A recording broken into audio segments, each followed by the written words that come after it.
Hello, I'm Jean, and I wish to share with you my thoughts about how to abate the effects of Typhoon Yolanda. Well, we have already witnessed the damage brought by this typhoon. It has caused over 24 billion pesos loss of properties, 4 million displaced people, 1 million houses destroyed, over 25,000 people injured, and 5,500 deaths, and still counting. It has affected infrastructure in 44 provinces, including barangay health stations, rural health centers, and hospitals. Roads are blocked, vehicles submerged in water as seen in TV, bridges broken, compounding the problem of accessibility. How can the health sector continue providing services at this most critical time when they are most needed? May I offer MEDICONNECT, which is a telemedicine technology that will connect even the smallest health unit and remotest barangay health station to expert advice from healthcare providers in unaffected areas such as Manila and elsewhere. I understand that there has been a telehealth center that was established more than a decade ago, but its presence has not been that strong. Now is the opportune time for telemedicine to really take off on a larger scale. With problems in resources and accessibility, health services can harness the power of information technology.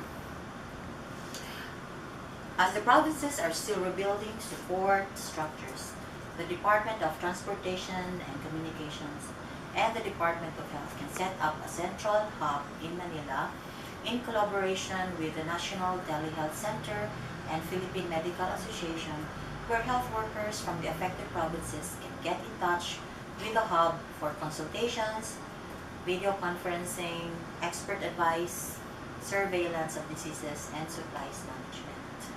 There are already areas in affected provinces that have electric power and signals, and so this can be done. The patients do not need to be transported to higher levels and can be treated where they are unless extremely necessary.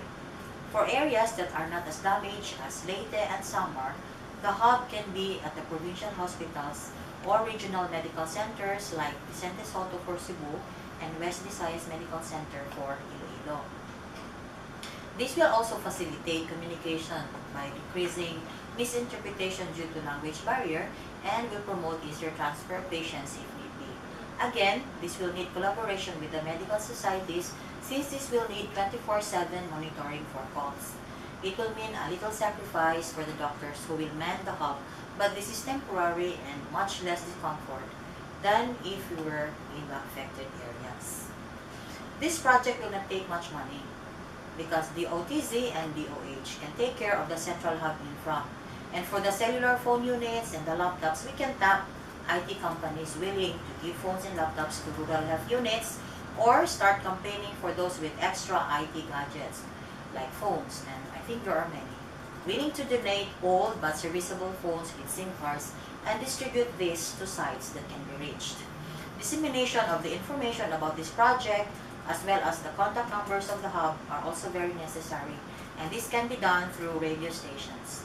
As far as I know, there is already one fast first recovery station, radio station now in Tacloban, and TV stations outside the damaged areas. Given the current situation, I put forward MEDICONNECT, the telemedicine solution which I believe can help communities in addressing their healthcare needs. For me, this is my little contribution to ease their suffering.